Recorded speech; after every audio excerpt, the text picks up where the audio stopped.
नमस्कार, मैं हनुमान पुनिया और आप देख रहे हैं अपनी न्यूज़। आज एक समाचार ऐसा हमें मिला है जो वाकई में विचलित करने वाला है। एक माँ को अपनी बेटी को ये कहना कि वो फ़ोन ना चलाए, पढ़ाई कर ले, ये उसके लिए जान की आफत बन गया। जी हाँ, उस माँ को ये पता नहीं था कि जिस बेटी को वो फ़ोन यूज़ करने के लिए मना कर रही है, पढ़ाई के लिए बार बार उसको प्रेशराइज़ किया जा रहा है, उसको कहा जा रहा है कि तू पढ़ ले, तो वो उसके लिए उसकी जान ले लेगी, ऐसे उसने कभी सोचा नहीं था।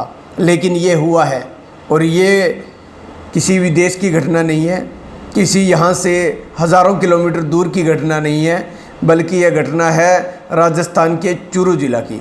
जी हाँ, चूरू ज़िला के सिद्धमुख थाना के अंतर्गत आने वाले गांव डिघारला की यह घटना है। और वहाँ पर 4 दिन पहले एक बालिग 19 साल की बेटी ने अपनी माँ जो कि बेड पर लेटी हुई थी और उसके सिर में हथौड़े से वार करके उसको मौत के घाट सुला दिया।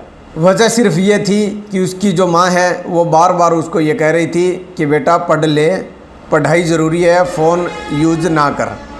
और ये इस तरह से नागवार गुजरा उस बेटी को कि उसने हथौड़े से वार करके अपनी मां को मौत के घाट सुला दिया। हालांकि पुलिस ने इस मामले के अंदर जो दोषी बेटी है उसको गिरफ्तार करके जेल भिजवा दिया है। लेकिन ये घटना अपने आप में बहुत बड़ी घटना है और समाज को इस तरह की घटनाओं से सीख लेने की आवश्यकता है। लेकिन उससे पहले यहाँ मैं पूरा विस्तार से बता दूँ तो ये जो घटना है वो डिघारला गांव की है। मनीराम पुत्र धनपत राम ने बताया कि 15 मार्च को वह सुबह 9 बजे अपनी मां के इलाज के लिए हिसार गया हुआ था। पीछे से उसकी पत्नी कविता और 19 साल की बेटी जोनू घर पे थे। करीब 2:30 बजे मनीराम के पास गांव के ही एक व्यक्ति का फ़ोन आया कि उसकी पत्नी के सिर में चोट लगी हुई है। तो उसके बाद वो वापस जब घर पहुंचा तो उसने देखा कि उसकी पत्नी के लाश के पास हथौड़ा पड़ा है, वहीं उसकी जो बेटी है उसके कपड़ों पर भी खून लगा हुआ था। पुलिस को सूचना दी गई, मौके पर पुलिस पहुंची और जब 19 साल की बेटी जोनू कुमारी से पूछताछ की गई तो उसने बड़ा चौंकाने वाला खुलासा किया। पुलिस को बेटी जोनू कुमारी ने बताया कि उसकी माँ उसे रोज़ रोज़ पढ़ाई के लिए और मोबाइल ना चलाने के लिए प्रताड़ित करती थी और इस वजह से वो काफ़ी ज़्यादा परेशान रहती थी।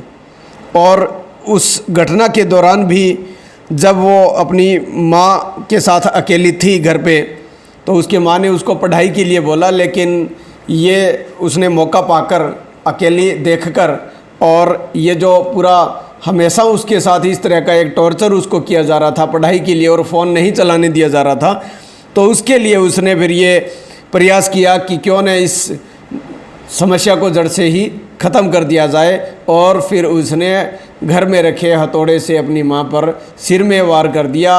और ये वार तब किया जब वो मां अपने घर में ही बेड पर सोई हुई थी और उस पर सोई हुई पर वार करते हुए उसको तब तक उस पर वार किया जब तक कि वो मर ना गई।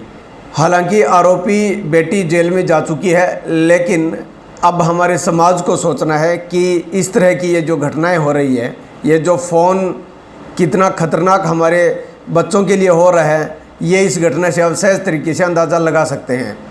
और जो माँ बाप ये सोचते हैं कि फ़ोन से कोई ज़्यादा नुकसान नहीं होगा, बच्चे फ़ोन ले लेते हैं, पीछे पड़ जाते हैं, लेकिन माँ बाप जो है वो बच्चे थोड़ा सा रोते हैं तो उसके बाद उसको फ़ोन थमा दिया जाता है। और आज जो स्थिति, जो हालात, जो माहौल इस तरह का है कि जो बच्चे हैं वो पूरे के पूरे दिन घर पर फ़ोन यूज़ करते हैं। अब आपको इस खबर से, इस घटना से सबक लेना चाहिए और कमेंट करके आप ज़रूर बताएं कि इस तरह के हालात जो पैदा हुए हैं तो उसके ज़िम्मेवार कौन हैं और अब हमें किस तरह से सतर्क रहना चाहिए। क्या हमें इस तरह का एक एनवायरनमेंट बनाना होगा कि उससे इस तरह की घटनाओं की पुनरावृत्ति ना हो।